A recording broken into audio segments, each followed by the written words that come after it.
The Stephen A. apology tour is underway. This morning on First Take, he apologized to Shohei Ohtani and all people who are Asian for his comments about Shohei Ohtani needing a translator.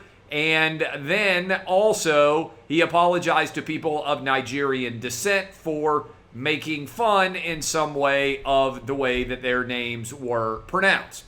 And I asked you guys, 25,000 of you have voted in the first hour or so, whether or not Stephen A. should have apologized. 57% of you said no. 43% of you said yes.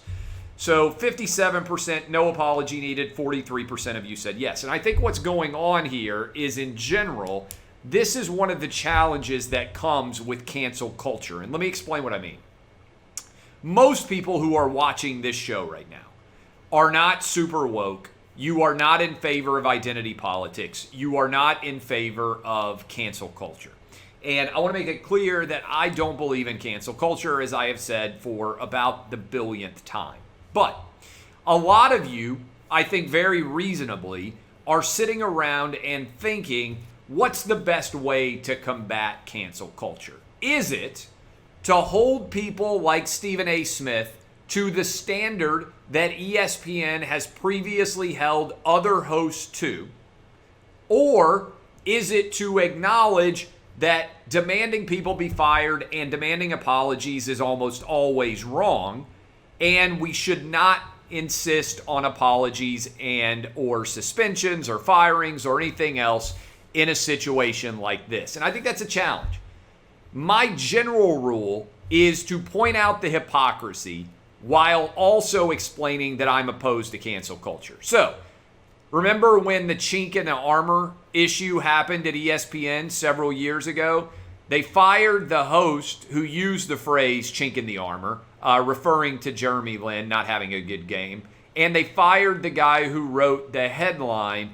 And the guy who wrote the headline, I think, went on, if I remember correctly, in a really intriguing story, to actually go back to seminary school and to become a priest.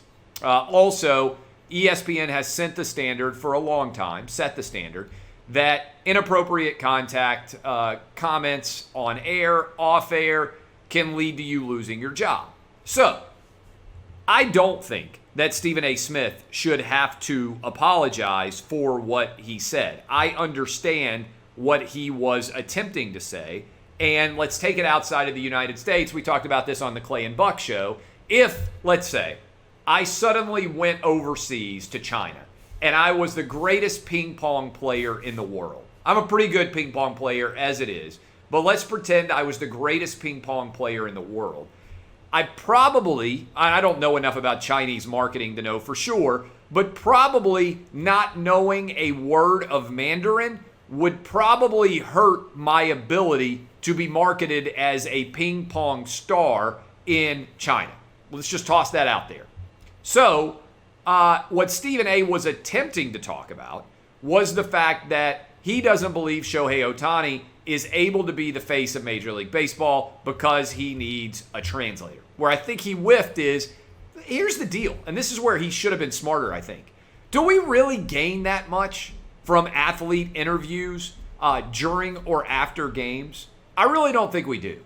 I think most of our judging of an athlete comes from how they do actually on the field, on the court. In other words, very few athletes, I've made this argument for a long time, very few athletes make a tremendous difference for themselves by anything other than their performance in their sport of choice. And I've made this argument for a long time. For instance, I think most athletes, even though, especially if you're a true superstar, you lose more from social media than you gain from social media. Let me use this example. Peyton Manning, never been on social media. Michael Jordan, never been on social media. Arguably, the two greatest pitchmen of sports history are Peyton Manning and Michael Jordan. Never needed to do anything on social media. What social media does is if you don't already have an audience, let's say you're a backup offensive lineman or just an offensive lineman in general, and you're witty and you're engaging and you're fun, it can help to share your personality with an audience that would otherwise not know you exist. Whereas if you're a superstar, you're always going to get judged by what you do on the field far more than what you put on social media.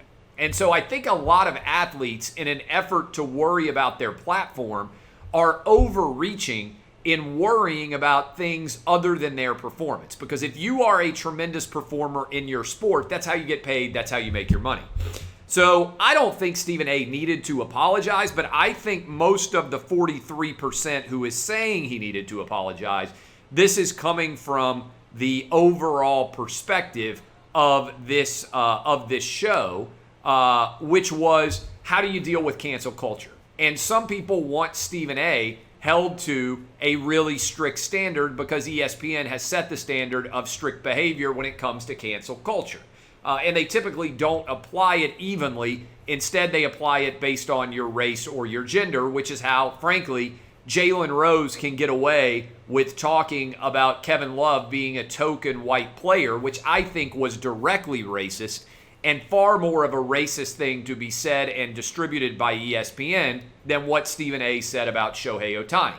So if you were going to require an apology, to me, what Jalen Rose said about Kevin Love is far more racist than what Shohei Ohtani, what Stephen A. Smith said about Shohei Ohtani or Nigerian basketball players or whatever. Yesterday was a rough day for Stephen A. Smith. So my position in general, as an opponent of cancel culture, I think pointing out hypocrisies and absurdity while also making it clear that you don't believe in suspensions, you don't believe in firings, you don't believe in the idea of one person says one thing and they should never be able to work again. By the way, Rachel Nichols has to be looking around, looking at Stephen A. Smith and saying, wait a minute.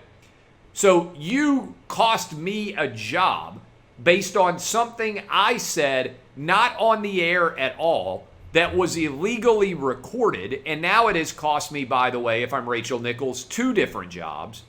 But you let Stephen A. Smith go on the air, apologize, and there's virtually no consequences for what he said on the air. I do think there's a distinction, and should be a distinction, between what's said on the air and what's said in private that may somehow end up going public. But if I'm Rachel Nichols, I'm writing down notes and taking notes here. Stephen A. Smith makes $12 million a year. Jalen Rose makes a lot of money as well, also working in the NBA. Those guys both said things that were more offensive directly on ESPN platforms. Nothing really happens to them. I'm illegally recorded in my hotel room and I lose 2 jobs. This might be as simple as the pyramid of victimization. White woman ranks lower than black man on the pyramid of victimization, and so Rachel Nichols ending up losing jobs. Nothing really happens to Stephen A. or Jalen Rose, even though those situations are significantly connected. And by the way, if I'm Adrian Wojnarowski, I say, wait, I said F you to a United States senator and got suspended for a month or whatever the heck it was, and nothing happens at all to Stephen A. Smith on air for what he says or Jalen Rose for what he said. I definitely think there is an inconsistency here.